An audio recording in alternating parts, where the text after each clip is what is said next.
to speak. This morning we learned that our economy lost another 539,000 jobs in the month of April. And while it's somewhat encouraging that this number is lower than it's been in each of the past 6 months, it's still a sobering toll. I'm freaking out about the recession. I know, and in Walden's class, we didn't learn the basics, so now we're really confused about the recession. Hey, don't worry about it. I'm here to teach you guys the basics so you fully understand the state of the current U.S. economy. First of all, there is a law that governs demand called the law of demand. This means that there is an inverse relationship between price and demand. Now let's talk about some more complicated stuff. I know a specialist who may be able to give us some clarity on the matter.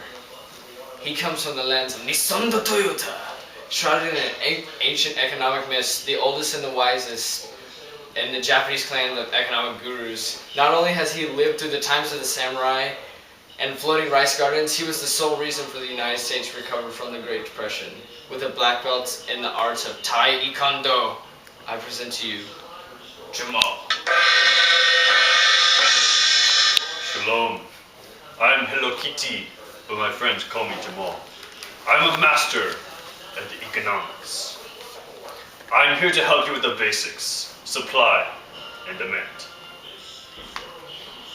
Okay, good, because Walden just threw us into this fiscal policy nonsense, and now we have no idea what we're doing. Lucky for you, I'm here. Let's look at our notes and see what we can get. This is how I was taught to draw a demand curve, but I am still confused about why it is downsloping. I know there are 3 distinct reasons for this, but I got it mixed up on the details. Well, young grasshoppers, the demand curve slopes downward for 3 distinct reasons. The first is the income effect. Oh, now I remember. Isn't that when prices are lower, people will have more money and can afford to buy more things, right? Yes, that is very good. I am quite impressed with the knowledge that a young grasshopper can contain. The next effect is a substitution effect. Oh, I know this one. This is when people who buy high-priced goods buy lower-priced goods as substitutions. Ah, you have been studying, Mr. Therapist. Now, for the next topic, Ashley, can you tell me what the second one is? I'll give you a hint. It is called diminishing marginal utility. I think it has something to do with, like, the more times you buy something, the less enjoyment you get out of it. And I know that consumers will only buy more of something when the price is lowered. Exactly. All 3 of you have impressed me greatly. Now can we move on to the next topic? Good. There's a very important acronym that we must understand about demand. It's called timing. So does that mean if Juicy is no longer in, the demand curve would shift? Whatever would I do if that happened? Wait, but which way would the curve shift? If taste for a good or service goes down, the curve shifts to the left. But if the taste for a good or service goes up, the curve shifts to the right. Oh, I think I remember hearing that one of those days that I was awake in class. What does the rest of timer stand for? I think I just found it in my notes, and I know all about this. The more money I have, the more expensive my taste can be. M stands for market size. E stands for future expectations. This is where it gets confusing. If customers or consumers expect prices to go up in the future, the demand for that good will go up. But if they expect the price to go down in the future, the demand for that good will go down. Shifting the curve to the Left! Oh, good job. And I know R stands for related goods, and it means, like, if Dunkin' Donuts coffee costs less than Starbucks, I'm gonna go to Dunkin' Donuts. That would really be depressing. Exactly.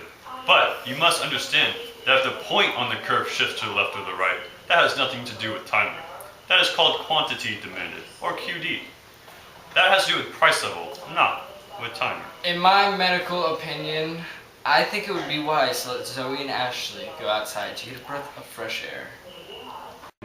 And I'm feeling good. Now we are ready to talk about supply. I'm assuming supply is the opposite of demand, so price and supply are directly related. That's the law of supply? Yeah, and keeping with opposites of demand, the curve is upsloping, a direct rather than inverse relationship. It's upsloping because of increasing opportunity costs if you do not produce, and The Is there like a fierce acronym so we can know when the slope is going to shift? Heck yeah, there is. This one is even better than timer. This one is called breadsticks. It's my favorite. It's your favorite? How could anything from economics be your favorite? Your feeble minds simply do not understand the mystery of supply.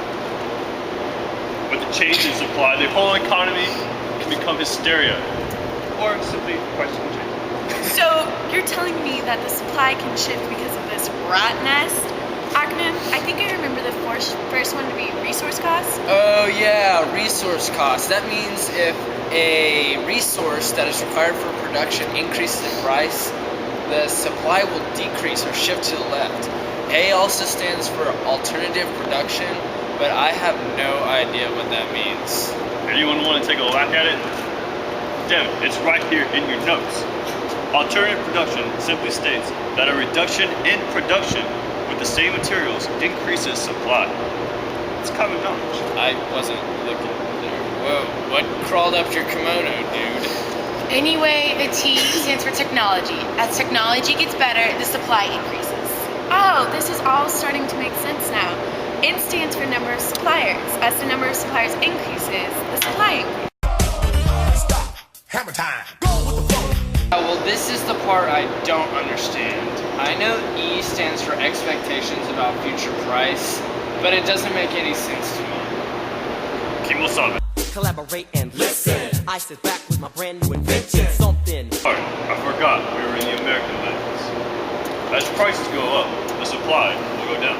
Still not getting it. Zoe, try to keep up. Yeah, Zoe. S stands for subsidies. So like when a company gets free money from the government, they're more likely to produce a good. I know that T means taxes. When taxes increase, the supply decreases. Patience, my young patients. We are near the end of our economic lesson.